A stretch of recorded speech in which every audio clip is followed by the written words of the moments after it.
What happens when a simple mistake opens the door to an unexpected, life-changing conversation? A soaked stranger, an old towel, and a kitchen turned confessional. This is a story you won't forget. But be warned, sometimes the smallest moments reveal the most profound truths about who we really are. The hydrangeas were the talk of my day, if that tells you anything about my life back then. Big, billowy clouds of blue and lavender bobbing their heads right outside my kitchen window. I'd stand at the sink, my hands in warm, soapy water, and just watch them, content in the quiet rhythm of my days. The house was always clean. The pantry was always stocked, and my heart was tidy. Everything had its place. After Robert passed and the kids moved out and started families of their own, I'd built a life for myself that was predictable.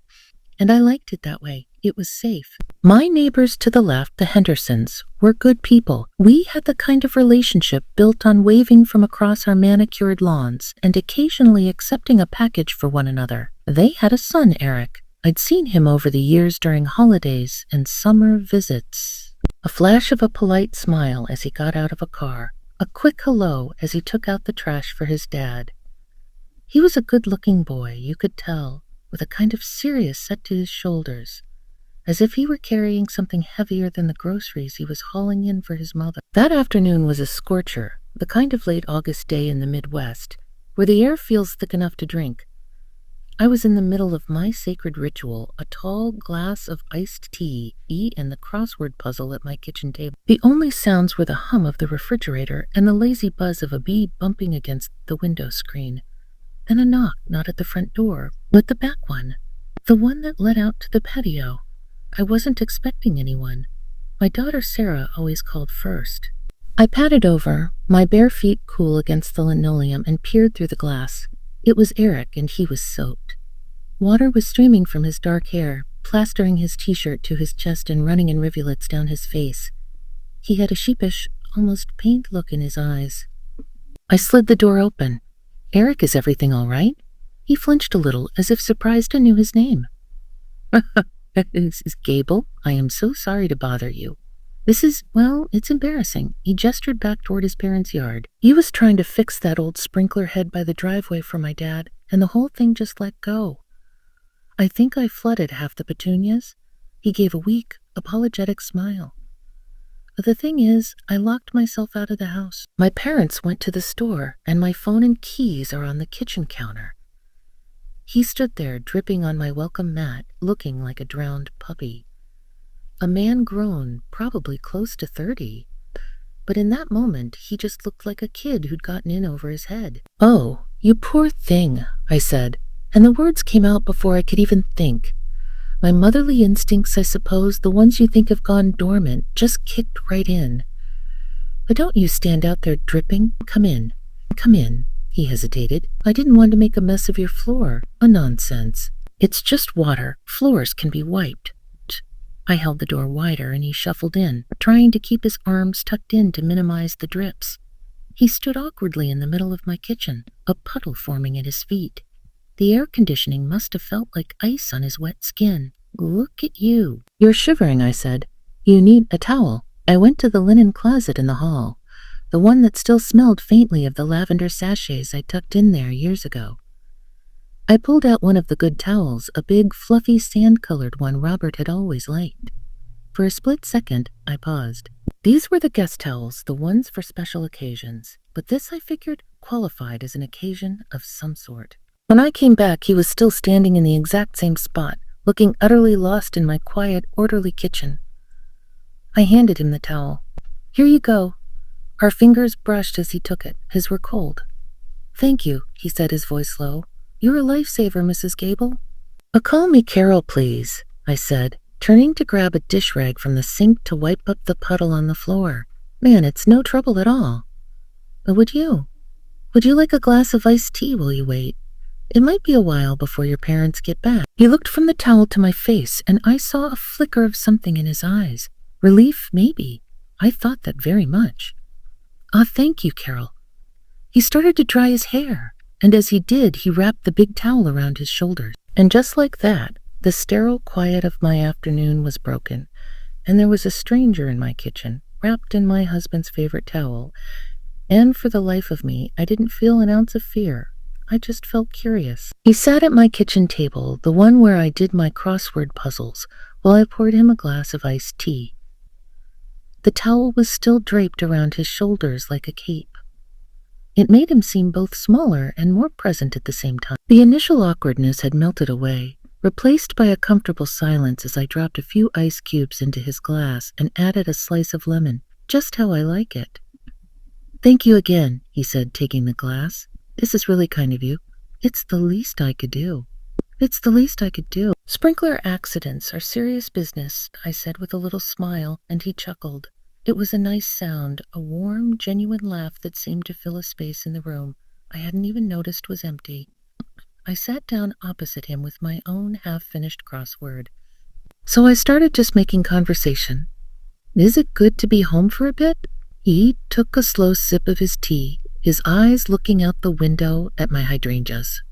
He was quiet for a long moment, long enough that I wondered if I'd overstepped. Then he sighed, a heavy sound for a man his age. "Honestly," he said, turning his gaze back to me, "it's complicated. That was the door, the one that separates small talk from real talk. I could have let it close. I could have said something breezy like, well, family always is, and turned back to my puzzle." But something in his voice, a weariness that didn't match his years, helped me there. "Complicated how?" I asked gently. He looked down at the condensation on his glass, tracing a line with his finger. "I love my parents," he said quietly. "I do. But coming back here, it's like stepping into a life that isn't mine anymore. But they still see me as the 16-year-old who knew exactly what he wanted to do. I was going to be a lawyer, just like my grandfather." "You're not a lawyer?" I asked. He shook his head, a wry smile touching his lips. "I'm a graphic designer. I work for a company that designs logos for other companies. It's fine. It pays the bills, but it's not what I thought I'd be doing, and I can't quite bring myself to tell them how unfulfilled I feel. They're so proud of me, you know? I feel like I'd be letting them down." He said it all in a quiet rush, as if the words had been waiting right behind his teeth for someone, anyone, to ask the right question. And as I listened, I felt a strange sense of recognition. It wasn't his story, but the feeling behind it. That sense of being on a path you didn't consciously choose, of wearing a smile for the sake of others.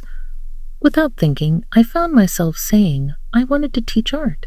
He looked up, surprised. "You did?" Yes, I said, a little laugh escaping me. "I was good at it, too. I had a scholarship to a wonderful arts college in Chicago. But I met Robert my senior year of high school.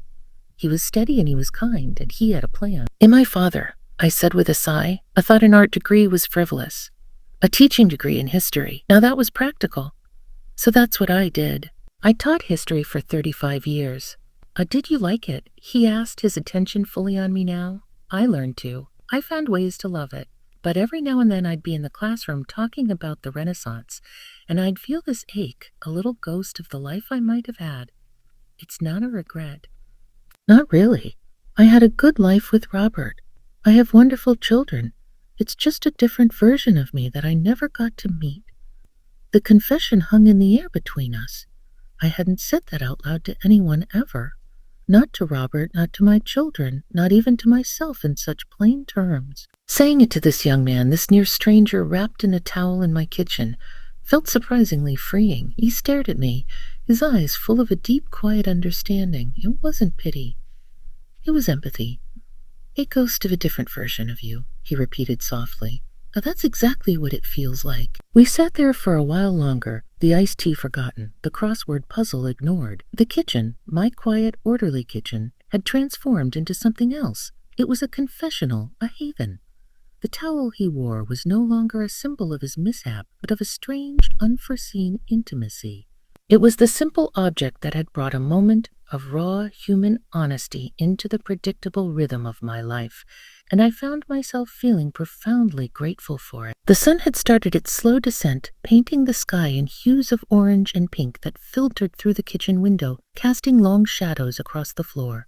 Our conversation flowed on, easy and unburdened. We talked about his life in the city, the pressures of trying to build something meaningful for himself, He spoke of a recent heartbreak, not with drama, but with a quiet sadness that I understood all too well. It was the sadness of a future you had pictured so clearly suddenly dissolving into smoke. In turn, I found myself sharing things I hadn't revisited in years. I told him about the first year after Robert died, how the silence in the house was a physical weight, how I'd wake up and make 2 cups of coffee out of habit, only to stand at the counter and cry over the second untouched mug. I told him about the fear I had deep down that the most vibrant parts of my life were already in the rearview mirror, that all that was left was this quiet, tidy epilogue. He didn't offer platitudes or easy reassurances, he just listened. He watched my face as I spoke, his gaze steady and respectful, and in his eyes I didn't see a pitying look for an old woman. I saw a fellow soul who understood the landscape of loss. He saw me, Carol, not just Mrs. Gable, the quiet widow next door. And in that moment, I felt a part of myself, the part I thought had been packed away with Robert's old sweaters, stir and wake up. "It sounds like you were a good team, you and your husband," he said softly when I finished. "We were," I nodded, a genuine smile finding my lips. "We weren't perfect, but we were a good team." Just then, we heard the sound of a car door slamming next door, followed by the familiar, cheerful voice of his mother, Lenore. "Eric, are you out here?" He looked toward the window and then back at me. A look of profound gratitude washed over his face. I should go. They're back." He stood up, and the towel, now mostly dry, fell from one of his shoulders. "Carol," he said, his voice thick with emotion, "I don't know how to thank you, and not just for the towel." "There's nothing to thank me for, Eric," I said, standing as well. "It was just a conversation." "No," he insisted, shaking his head. "It was more than that. You have no idea. Thank you for seeing me." He folded the towel neatly and placed it on the back of the chair. It looked just like an ordinary towel again. He walked to the back door and swung it open. He paused on the threshold and looked back at me, a real warm smile lighting up his entire face. "Take care of those hydrangeas, Carol." "I will," I said. "And Eric, don't be afraid of the ghosts. Sometimes they're just reminding you of all the different people you're capable of being."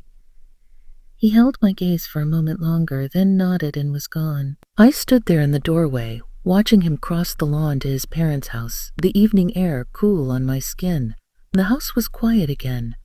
The hum of the refrigerator seemed a little louder now, the silence more pronounced, but it wasn't the heavy, empty silence from before. It was a peaceful quiet, a reflective quiet.